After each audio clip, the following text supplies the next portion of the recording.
play America's favorite jackpot game. This is Powerball. Good evening, America. I'm Laura Johnson. Tonight we have another life-changing jackpot for you. It's worth an... The Powerball Jackpot stands at $1.4 billion, and it could be yours, but I bet you didn't know that the lotto is literally a scam to tax poor people without realizing it.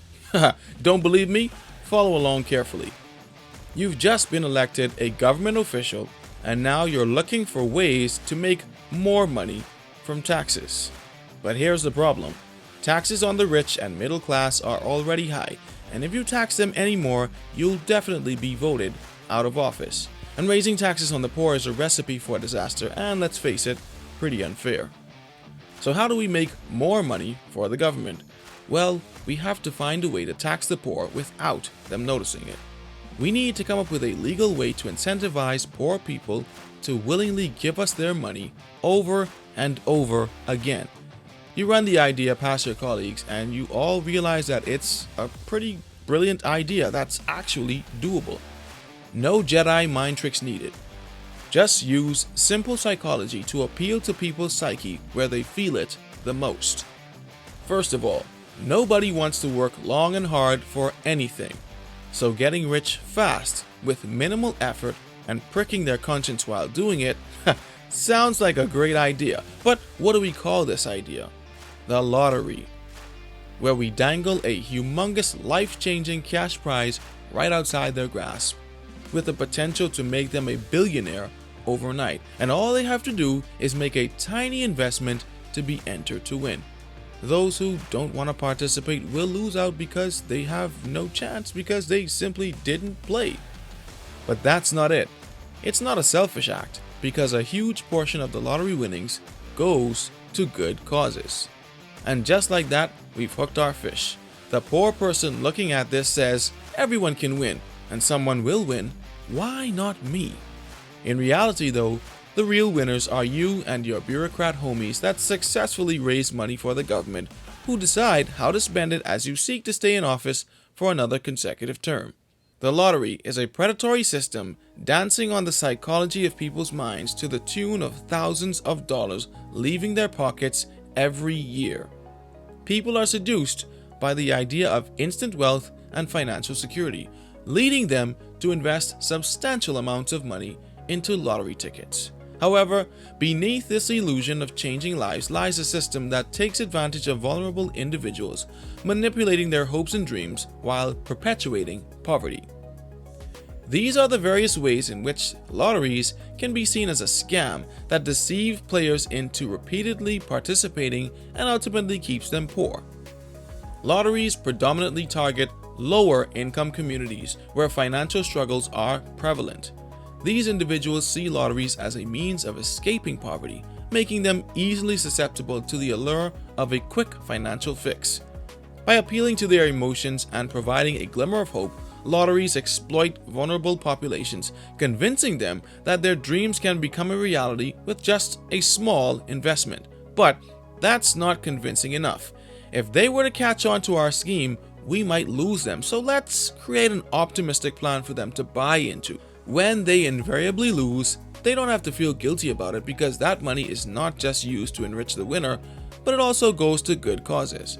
And depending on your state, that means funding schools, parks and recreation, supporting veterans, and get this, it even goes toward helping people overcome their lottery and gambling addictions. I mean, if they can't see the intrinsic value and feel proud about the causes that they contribute to, I don't know what will. But let's break down these good causes, the school one in particular. When you play the lotto but don't win, you're actually pacified by the fact that you are contributing to a child, and possibly even your own child's future. A future you probably didn't have because you never got adequate schooling. And then you see this. Yes, they give all this money to the education, but then they reduce the existing budget so that it ends up basically being the same number, which means the lottery doesn't actually give any extra money to the education system. That is so stupid. The actual allocation of funds is often murky and discretionary, casting doubt on the effectiveness and transparency of these claims. Because the government sets the budget, if the lottery earnings are low, they just supplement it from another source. so there's actually no extra money being put there. Yes, it's going to schools, but the benefits leave a lot to be desired. And on top of that, what does get pumped into education in many cases doesn't even benefit your own community. Using targeted marketing techniques, the lottery manipulates players' perception of winning probabilities. While presenting large jackpot amounts, lotteries rarely communicate the incredibly slim chances of winning. This creates a distorted perception, leading players to focus on the potential rewards rather than considering the actual odds. The excitement generated by the possibility of winning overshadows the economic reality and perpetuates an endless cycle of gambling. The lottery industry manipulates human psychology by exploiting cognitive bias, where players create their own subjective reality with the hopes of winning to drive ticket sales. Through heavy advertising and media coverage of winners, lotteries create a perception that winning is relatively common. This distortion of information leads people to overestimate their chances and success and perceive lottery participation as a rational economic decision, despite the odds being overwhelmingly against them.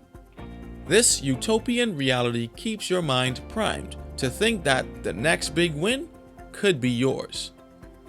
Lotteries are often referred to as a tax on the poor, since they disproportionately impact low-income individuals. In many states, those with limited financial means spend a higher portion of their income on lottery tickets, collectively up to $100 billion per year, in the hopes of securing a better future. This regressive taxation exacerbates existing wealth inequalities by taking money away from those who can least afford it, further perpetuating the cycle of poverty. On average, a typical US household spends about $160 per year on the lottery, in contrast to you, who makes less than $10,000 per year and spends $600 per year to play on Lotto. But what if I told you that there is a way to hack the system and win the lottery? It sounds like fool's gold, doesn't it? Actually winning the lottery is a long shot. Now we know the cliches all too well. You have a better chance of being killed by a vending machine, bitten by a shark, heck, of even becoming president of the United States. But what are the actual odds of winning the lottery? Right now, the probability for winning the Powerball Jackpot stands at about 1 in about 292 million. But Johnny Harris illustrates a crazy scenario, so I'll let him paint the picture. These 66 bathtubs, and each of them is filled to the brim with rice. 4.5 million grains of rice, in fact. How did we calculate that number? Go to the sources. We actually did an analysis to see how many grains of rice would fit into these bathtubs. 4.5 million. So you've got 66 bathtubs and they're all full of rice. And one of those grains of rice is painted gold. Now, close your eyes, walk through the field, and thrust your hand into one of these 66 bathtubs and pick out a grain of rice, and maybe you found the golden grain. But yeah, those are my odds of winning tomorrow night. Not as fun to think of it like that. And this works even if you buy a ton of tickets or use the same numbers over and over again. None of this really does anything meaningful to change your odds. Now you might be thinking, there has to be a way for me to increase my odds with a loophole. And you're right, there is. 82% of the time, the jackpot winning tickets have been tickets that were quick pick, like what I just did. The computer decided for me. I haven't even looked at the numbers yet, so I don't know what numbers I have. Another thing to keep in mind, since 2015, we're told that number 52 has come up the most frequently in drawings for white balls from the jackpot drawings. The number 24 has been most commonly seen on the red Powerball. But let's just say that you do find that one golden grain of rice in one of the 66 bathtubs. What would you do with all that money? Billionaire entrepreneur Mark Cuban has a few tips for you. 1. Hire a good tax attorney and possibly a financial manager. An expert can make sure that we maximize our winnings rather than enduring the painful realities of trial and error. 2. Do not take the lump sum. Don't think because you're already used to living on a smaller amount of money it means that you cannot blow through millions. Just take a look at some previous winners who lost it all. The long-term payout is enough to keep you happy, but it also stops you from going overboard. 3. Learn to say no to friends and family. Help people out, yes, but talk to your advisor first.